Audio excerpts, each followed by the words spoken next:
Snow White, rilis tahun 2025 dengan genre fantasi, film ini menceritakan Snow White, seorang putri yang hidup bahagia bersama ayahnya, raja di sebuah kerajaan yang damai. Namun kebahagiaan mereka berakhir ketika raja menikahi seorang wanita cantik namun jahat, Evil Queen.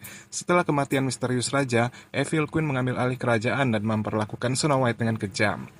Evil Queen yang terobsesi dengan kecantikan dan kekuasaan menggunakan cermin ajaib untuk memastikan bahwa dia adalah yang tercantik di seluruh negeri. Namun ketika cermin ajaib mengungkapkan bahwa Snow White lebih cantik darinya, Evil Queen menjadi marah dan memerintahkan pemburu kerajaan untuk membunuh Snow White. Pemburu tersebut yang tidak tega melakukannya, membiarkan Snow White melarikan diri ke hutan. Di hutan, Snow White menemukan sebuah rumah kecil yang dihuni oleh 7 kurcaci.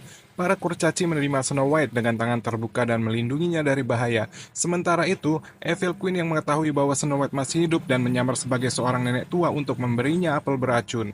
Snow White memakan apel tersebut dan jatuh ke dalam tidur yang sangat dalam, yang hanya bisa dibangunkan oleh ciuman cinta sejati.